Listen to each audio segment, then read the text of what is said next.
So we got a lot happening around Diablo 4 today. Yes, we got a new sneak peek of the nightmare dungeons we will be taking on in Diablo 4 and the different effects that will be making them, well, very nightmarish. Plus, is it possible to have a cool Thorns shield build for the Necromancer? Why, yes, it is apparently. And you can even do something really cool with the skellies on such a build. Also, a game-breaking XP bug was spotted during the server slam. What's Blizzard going to do about it, if anything at all? And Blizzard also comments about the ongoing Xbox Activision acquisition, what's going to be happening to Diablo 4 in the future. And fans point out never before discussed changes that need to happen. These are really important. But also, check this out right here. So I found a way to increase internet speeds while improving lag to make your Diablo 4 experience smooth, and at the same time you'll discover new content beyond Diablo 4 while keeping your internet browsing private. I'm talking about private internet access. It's the ultimate VPN solution with over 30 million downloads, an excellent rating on Trustpilot, and a no-log policy. Now, private internet access is the perfect way to safeguard your online privacy while at the same time increasing your internet speeds while gaming. Its encrypted tunnel technology hides your IP address, ensuring your online activity is protected from hackers even when you're connected to a public Wi-Fi. So join me in protecting yourself online. Right now, private internet access is seeing a big discount of 83%. That's only about $2.03 a month. And you'll also get 4 extra months completely free by clicking the link in the description below.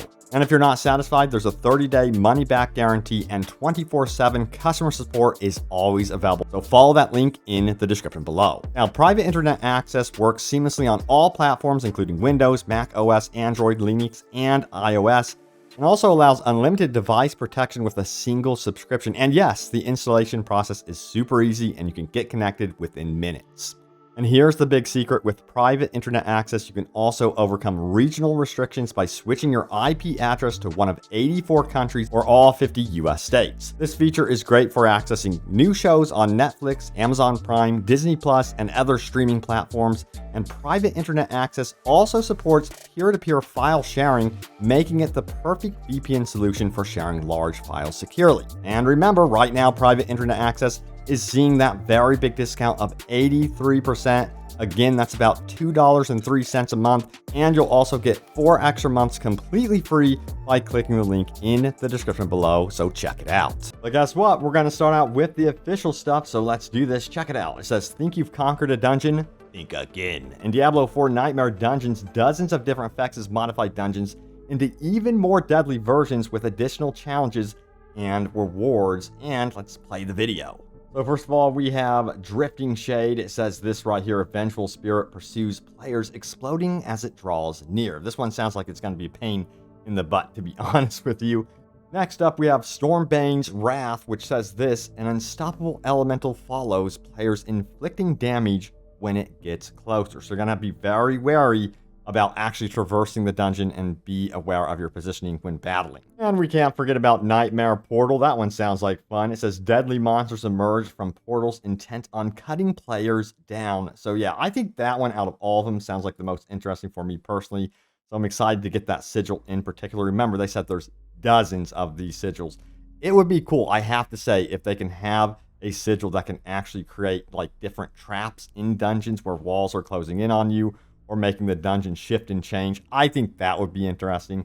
But yeah, let's keep going and see what Rod Ferguson had to say today. So he goes on to say this right here: before Server Slam ended yesterday, I found a cool Thorns shield for my Necromancer, and now I'm just sitting here thinking about a Thorns-centric build, and why isn't it June 1st already so that I could be making that build already? I know, man, I cannot wait for the release of this game. But it goes to show that yes, apparently it is very possible to have a Necromancer Thorns-centric type build. And yes, apparently the shield can be actually pretty useful as well. Now, also, we have this one right here. It says, imagine if you can give a percentage of your Thorns value to your Skelly defenders, though. And Rod Ferguson does confirm you do. There's even a passive that boosts it. So yes, it is very possible to really thorn up, I guess you would say, your Skelly army. I'm kind of curious to see how powerful this build will actually be in the end game.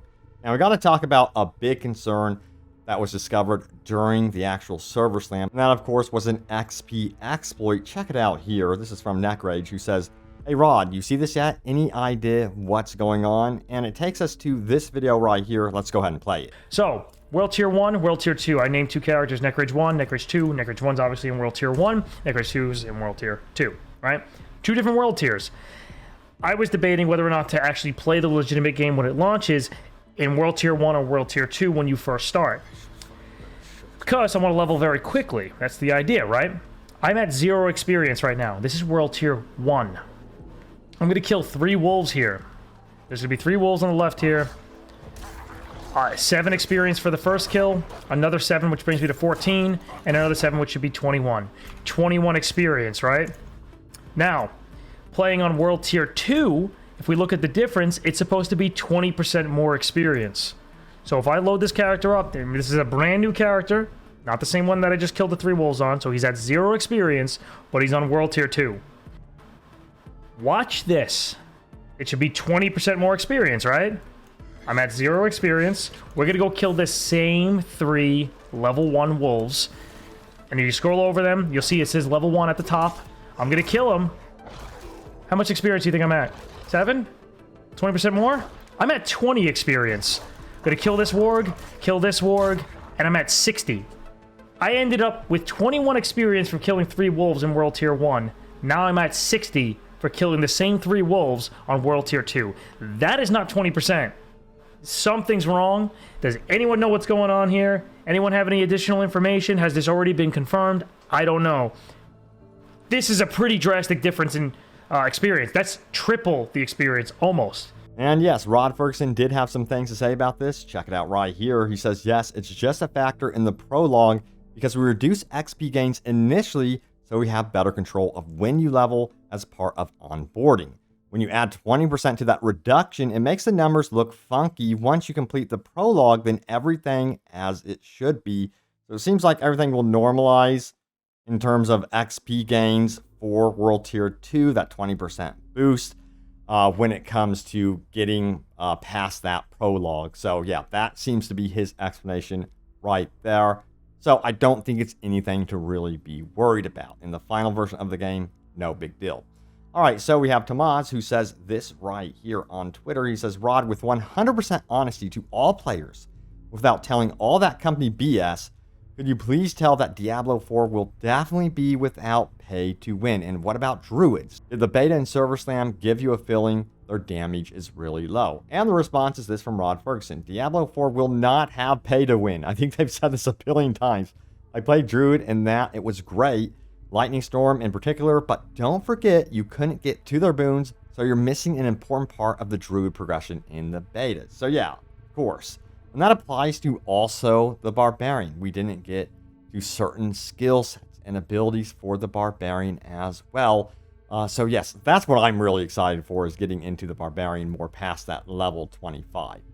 Alright, so we also have this question. This is a really important one. Will preload be available before early access starts? And yes, of course, it is going to be available. When that's going to be happening, not too sure. I'm going to guess like 2 days ahead of time if I speculate, because of what they did with the server slam, the open beta, and that sort of thing. So yeah, I'll let you guys know the exact date when it comes to preloading. Next up, we have this one. Do PS5 players have anything to worry about with the Xbox Blizzard acquisition going through? Rod Ferguson confirms no. So yeah, nothing is going to be changing apparently for Diablo 4 if, of course, Microsoft does acquire Activision. And yes, Blizzard is under Activision. So what does that mean, though, for the long-term future for things like Diablo 5? Well, I think that they do want to keep things multi-platform with how they are treating Call of Duty. So yeah, I wouldn't worry overall at all whether or not Microsoft acquires Activision currently. So I don't think it's going to be that big of a deal. And for the next question, stay with me for the full answer, because there is a part 2 to this answer that you guys have never seen before. So stick with it. Here we go. All right, so it goes on to say this from Sendo, who says, hey Rod, sorry if this was answered. I'm trying to theorycraft builds for powers that increase damage to enemies that are crowd controlled. How does this work for bosses and world bosses? When they are staggered, is that a constant state of crowd control? Thanks. And of course, Joe Shelley did say this: when a boss in Diablo 4 is staggered, they are treated as afflicted by all CC types. For example, if you have 10% increased damage to slowed enemies, you will deal 10% more damage while the boss is staggered. This applies to other effects conditioned on the target being CC2. And the follow-up question to all of this is, does that mean damage is stacked if you have multiple crowd control bonuses? Say you have 10% to slowed and 10% to fear. Would that add up to 20% damage? Great question. And the answer is this: yes, damage stacks from multiple bonus, either additively or multiplicatively, depending on the effect. So yeah, there's just no denying that's going to be extremely important to know before heading into these boss battles, especially world bosses. That's going to be essential to know.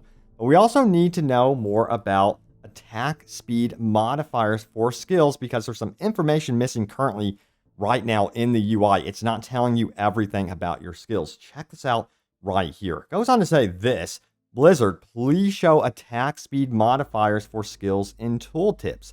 For those of you who are not already aware, skills have different attack speeds. In some cases, it can be quite significant. For example, Druid's Earth Spike attacks nearly 40% faster than Maul. I tested this by seeing how long in seconds it would take to attack 30 times with each skill. It is important to show this information to players because it can mislead them. If we compare Maul and Earth Spike, for example, a normal player would look at the base values and conclude that Maul's DPS is higher than Earth Spike against single targets. That's 20% versus 16% weapon damage respectively. In reality, at level 1, Earth Spike actually outperforms Maul in raw damage per second, and it's also a range skill on top of this. Now, despite Earth Spike only generating 10 spirit compared to Maul's 14, they are actually nearly identical in spirit gain per second. I understand why attacks would have different speed modifiers on them, similar to lucky hit percentages.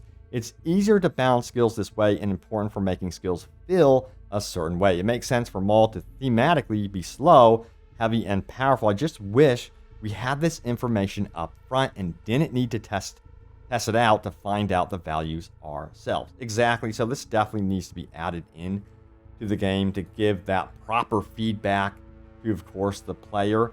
And we have some agreements here as well. Check it out. It says, seconded, I was surprised to learn that basic and core skills didn't all just use your flat weapon speed. It seems like the attack animation speed is often inconsistent.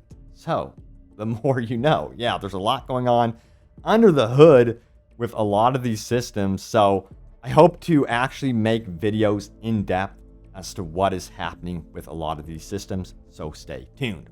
Also, we have a PSA. Check it out here. It says this: PSA, World Tier 1 and World Tier 2 have the same loot drop tables. The more you know. I think that many players mistakenly think that World Tier 2 has better loot drops, as in more legendaries or higher level drops. It doesn't. The only difference is that World Tier 2 gives 20% more experience and 15% more gold, but mobs are harder. Important thing to know, all quests XP, MSQ, Exploration XP is the same on both World Tier 1 and World Tier 2. Only XP from killing mobs is lower on World Tier 1. So if you want to slam through main campaign as fast as possible, World Tier 1 makes a lot more sense than World Tier 2. World Tier 3 is what has a new loot table as sacred items, uniques are added, nightmare sigils, etc. Essentially, World Tier 1 and World Tier 2 can be viewed as tutorial tiers, and World Tier 3 is where the game really starts, with most game systems fully unlocked. Now, for min-maxers looking to get to World Tier 3 as fast as possible, it will be more efficient to do the main quest line, I believe that is, on World Tier 1, switch to World Tier 2 to complete the capstone, and unlock World Tier 3. So there is a little bit of a tip right there for you all. If you just want to get to World Tier 3 as fast as possible, that's one way that you can actually accomplish that goal. All right, so we have this really good feedback here. Let me know if you guys agree with this one or not. It says, replace junk with protect. When scrapping items, you have the option to scrap all items that you mark as junk. If you are going to keep an item in your inventory to swap in and out, you have to mark every new pick up as junk. It would make more sense, to just be able to mark the items you do not want to scrap. Also, they need to add a sell all items for gold button to the shop, and if there is already one, they need to point it out to me. I love this idea of basically being able to protect small amount of items in your inventory. That needs to be an option anyway. But then just selling everything else. That makes a lot of sense to me, especially when you're in the game more and more.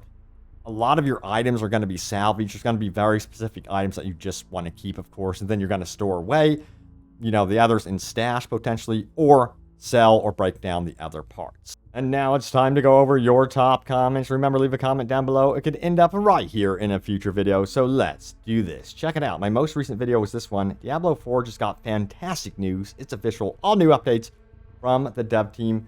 Check it out in the description below if you actually missed out on this one. But let's get into the replies, the comments. So we have WRX Psycho, who says this agreed with a lot of people have been saying with how involved the devs have been with the community, responding and making sure we all know what is happening. Has been a great thing to see so early on with such a beautiful game with this. Big shout out to the team. Thank you for all you guys do. So yes, you know, I have been blown away by their level of communication, but also, most notably, how quickly they listen and then act upon listening, fixing things instantly, especially that Necromancer fix during the server slam. I was beyond impressed. All right, so we have this one right here from Troy. A really cool dungeon reset visual would be a burning torch outside the dungeon. If it is in reset, the torch is unlit. I love this idea. A simple visual representation of what's going on with the dungeon. If it is in the middle of being reset, then you would know. You'd have that visual representation on the outside of the dungeon. Dude, that is such a great idea. All right, so we have this one as well. Tanner Pickle says, I saw your channel via Osmongold reacting to a video of yours at some point, and I'm subscribed now. Just wanted to say you've been killing it with your content, dude. Your commentary makes for a chill and fun vibe. Keep up the good work. Thank you so much. Yeah, I've actually run into Osmongold's video, and I remember pressing play the first time, and I thought I heard an echo. I was like, is one of my videos playing? What's going on? Then I paused this video, and I was like, oh my god, he's reacting to my video. So yeah, that was fun. I think he reacted to 2 or 3 of the videos. But anyway, let's keep going. Ant X says this, I think if we are going to stick with having no dungeon reset button, the world map icon for the dungeon you are in should change. Example, when you enter dungeon and the icon showing that dungeon's location on the world map turns red. See, that's another great idea. And it says when you leave the dungeon, the reset timer starts. And when it resets, the icon changes back to white. I also think there should be 2 reset timers. If you portal out of the dungeon to any location outside the main city of the region the dungeon is in, like Yavashad, then the timer should be really short. So if you're farming, you can just port to the dungeon entrance and it resets in 30 seconds. And if you port into the main city, then the reset timer should be like 5 minutes. So you find an item that you want to equip, but you need to take some gems out of the item you're replacing, and you want to add a legendary aspect before you equip it. You know you have plenty of time to do that and pick up the dungeon where you left off. That actually makes sense. Seems like they could fine-tune this based on where you actually teleport. That would take some programming, I would imagine. But it sounds like to me it would be very doable as long as there's not like extreme exploits to this system. But yeah, definitely makes sense. All right, so there it is. The latest happenings around Diablo 4. Stay tuned for more. Thank you all so much for watching, and I will see you all next time. Take care.